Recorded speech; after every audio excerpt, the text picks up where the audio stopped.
കാർമുകിലേറിക്കരേറുകിലും കാണുന്നില്ലേ മഴവില്ലാതിന്മേൽ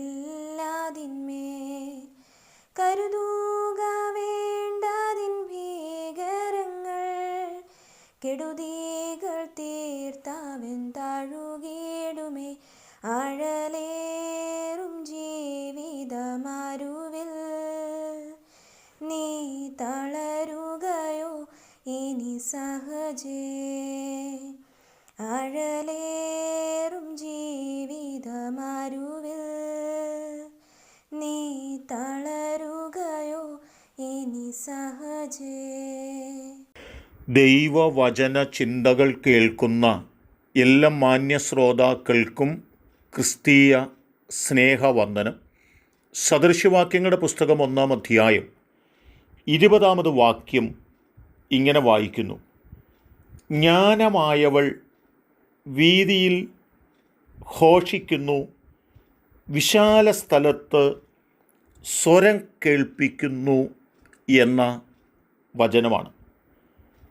ജ്ഞാനത്തോടെ ബുദ്ധിയോടെ ദൈവസന്നിധിയിലായിരിക്കുന്ന ഒരു വ്യക്തിയെ സംബന്ധിച്ചിടത്തോളം അവർക്ക് ആനന്ദിപ്പാനും സന്തോഷിപ്പാനുമുള്ള സാധ്യതകൾ ദൈവം നൽകുന്നു എന്നുള്ള ഓർമ്മപ്പെടുത്തലാണ്.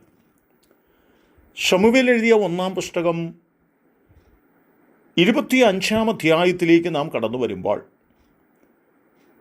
ദാവീദിൻ്റെ ജീവിതത്തിനകത്ത് ആഴമായിട്ടുള്ള പ്രയാസഘട്ടത്തിൽ നാബാൽ എന്ന് പറയുന്നതായ മനുഷ്യൻ്റെ ഭവനത്തിനകത്ത് ആടുകളുടെ രോമം കത്തിരിക്കുന്ന ഉത്സവമുണ്ടെന്നറിഞ്ഞിട്ട് ദാവീദ് തൻ്റെ ഭൃത്യന്മാരെ ഭക്ഷണ സാധനങ്ങൾ കൈക്കൊള്ളേണ്ടതിന് നാബാലിൻ്റെ വീട്ടിലേക്ക് അയച്ചുവെങ്കിലും നാബാൽ ദാവീദിൻ്റെ ഭൃത്യന്മാരെ അപമാനിച്ച് ആ വീട്ടിൽ നിന്ന് പുറത്താക്കുന്നത് ഓർപ്പിക്കുന്നുണ്ട്.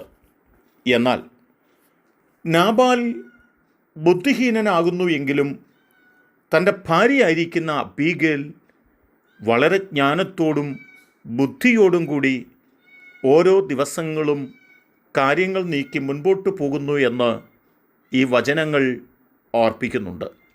അപമാനിതരായി വീട്ടിൽ നിന്ന് ഇറങ്ങിപ്പോകേണ്ടി വന്നിരിക്കുന്ന ദാവീദിൻ്റെ ഭൃത്യന്മാരെക്കുറിച്ച് കൃത്യമായിട്ട് നാബാലിൻ്റെ വീട്ടിലുള്ള ആളുകൾ ജ്ഞാനിയായ ബുദ്ധിമതിയായ അബീഗേലിനെ വന്നറിയിക്കുമ്പോൾ അബീഗേൽ പെട്ടെന്ന് 200 അപ്പവും 2 തുരുത്തി വീഞ്ഞും പാകം ചെയ്ത 5 ആടും 5 പറ മലരും 200 ഉണക്കമുന്തിരിയും 200 അത്തി ആടയും ഇങ്ങനെയുള്ള സാധനങ്ങളെല്ലാം എടുത്തുകൊണ്ട് ദാവീദിൻ്റെ ഭൃത്യന്മാരുടെ പിന്നാലെ പോവുകയും ദാവീദിൻ്റെ അരികിൽ കടന്നു എന്ന് ദാവീദിനോട് ക്ഷമാപണത്തോടെ കാര്യങ്ങൾ ബോധ്യപ്പെടുത്തുകയും ചെയ്യുന്നത് നമുക്ക് വായിക്കുവാനായിട്ട് കഴിയുന്നുണ്ട്.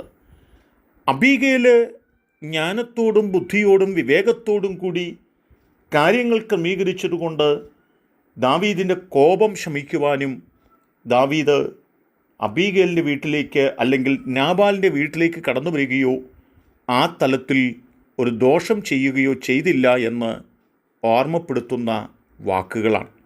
ഇവിടെ അബീഗേൽ എന്ന് പറയുന്നതായ ആളിൻ്റെ വളരെ ജ്ഞാനത്തോടും ബുദ്ധിയോടും കൂടിയുള്ള സമീപനവും ഇടപെടലുകളുമാണ് ആ കുടുംബത്തിൻ്റെ വലിയ തകർച്ചയിലേക്ക് എത്തിപ്പെടാതെ രക്ഷപ്പെടുന്നതിന് കാരണമായി തീർന്നതെന്ന് നാം തിരിച്ചറിയണം. ഈ ദൈവത്തിൻ്റെ വചനം എന്താണ് നമ്മെ ആധികാരികമായി ഓർപ്പിക്കുന്നത്?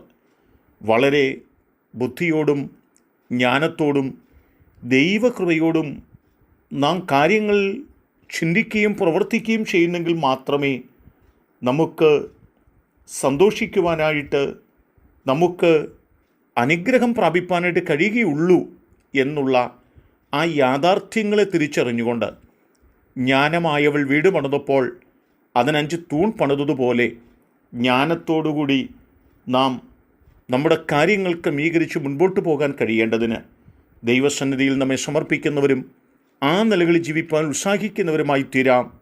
അതിന് ദൈവം നമ്മെ സഹായിക്കട്ടെ. കരുണയുള്ള ദൈവമേ, ഈ അബീഗേലിനെ പോലെ ജ്ഞാനത്തോടെ ബുദ്ധിയോടെ ചെയ്യേണ്ട കാര്യങ്ങൾ ചെയ്യേണ്ടതുപോലെ ചെയ്തെടുത്തുകൊണ്ട് ജീവിതത്തിൽ മുൻപോട്ട് യാത്ര ചെയ്യുവാനും അത് ഞങ്ങളുടെ സന്തോഷത്തിനും ആനന്ദത്തിനുമുള്ള കാരണമായി തീരുവാനും ദൈവം ഞങ്ങളെ സഹായിക്കണമേ. ദൈവം ഞങ്ങളെ അനുഗ്രഹിക്കുന്നത് കൊണ്ട് സ്തോത്രം. ഈ ദൈവവചന ചിന്ത കേട്ട എല്ലാവരെയും ദൈവം അനുഗ്രഹിക്കണം. യേശു കർത്താവിൻ നാമത്തിൽ തന്നെ ആമേൻ.